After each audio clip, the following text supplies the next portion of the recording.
मेरे पिता मेरा गुरूर। अरे कितनी सुंदर लग रही है मेरी लाडो, किसी की नजर ना लगे, कहते हुए रिया जी ने अपनी आंखों के कोर से काजल लेकर आद्या के कान के पीछे लगा दिया, जैसे कल की ही बात है। अपने छोटे छोटे कदमों से आद्या सारे घर में धूम मचाती रहती थी। एक पल को भी रिया जी उसे आंखों से दूर नहीं होने देती थी। आज वही छोटी सी गुड़िया दुल्हन के रूप में शादी के जोड़े में सामने खड़ी है। रिया जी की आंखों में आंसू आ गए, पर उन आंसुओं को छुपाती हुई वह शादी के कामकाज में जुट गई। इतने में ही किसी ने आवाज दी, बारात आ गई, और सब बारातियों के स्वागत के लिए तोरण के पास चले गए। चारों ओर खुशी का माहौल था और सब खुशी से नाच गा रहे थे, पर दूल्हे के माँ बाप अलग ही कोने में मुंह फुलाए खड़े दिखाई दिए। वो ना तो रिया जी और उनके पति रवि जी से बात कर रहे थे, ना ही खुश दिखाई दे रहे थे।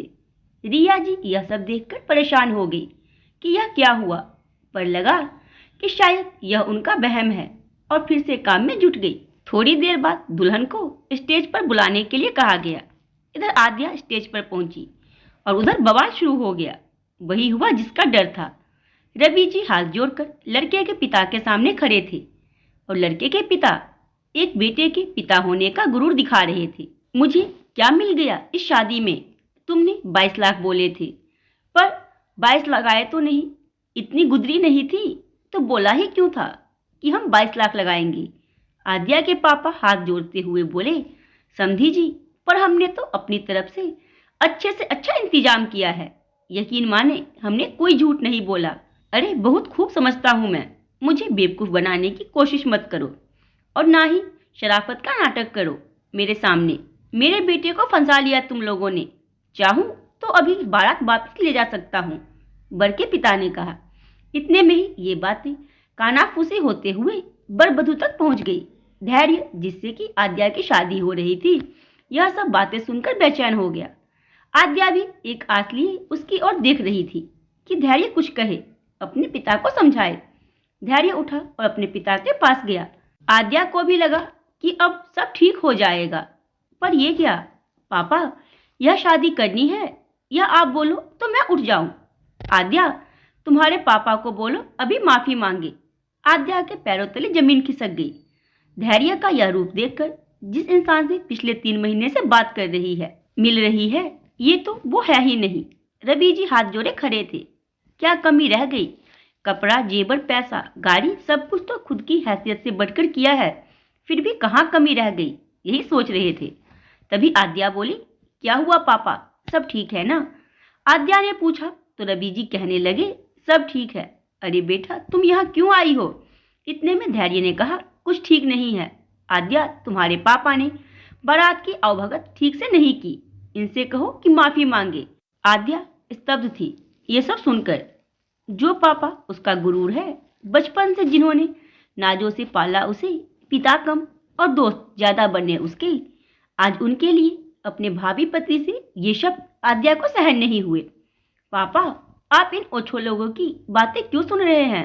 आप ही तो हमेशा कहते थे, गलत करने वाले से ज्यादा दोषी गलत सहने वाला होता है। फिर आप क्यों चुप है? जो लोग इस तरह शादी के बीच में लेन देन को लेकर तमाशा कर सकते हैं, वो शादी के बाद तो न जाने क्या करेंगे। लड़की, तू बीच में मत बोल। एक तो पहले ही तेरे बाप ने हमारी आंखों में काजल लगा दिया, धैर्य के पिता बोले।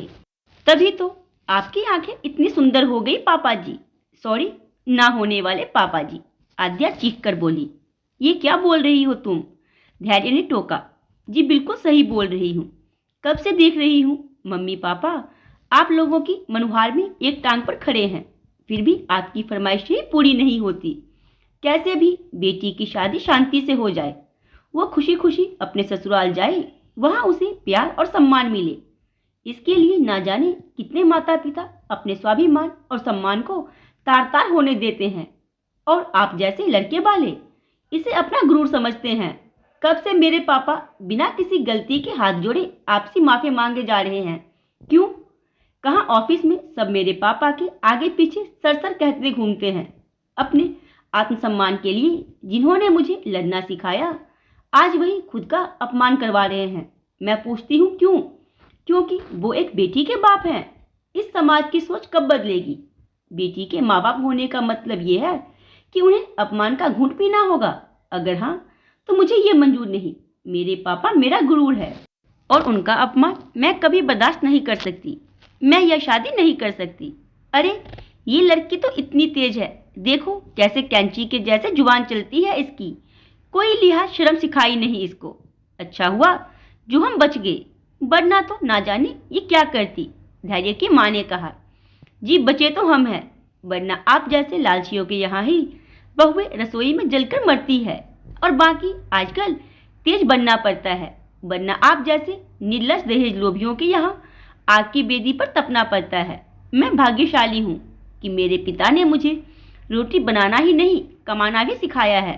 संस्कार के साथ स्वाभिमान की भी शिक्षा दी है। जो लोग मेरे पिता का सम्मान नहीं कर सकती, उस घर में ब्याहने से अच्छा है मैं आजीवन कुमारी रह जाऊं। और हाँ, एक बात और, आपके इस अपमान पर मानहानि का दावा भी किया जाएगा। अब आप तशरीफ ले जा सकते हैं। अपनी बेटी की बातें सुनकर रवि जी की आंखों में अब आंसुओं की जगह गर्व झलक रहा था। दोस्तों, कब तक हमारे समाज में ये सब चलता रहेगा? क्या लड़की के माँ बाप और लड़के के माँ बाप में कोई अंतर होता है? क्या दोनों एक समान सम्मान के अधिकारी नहीं होते?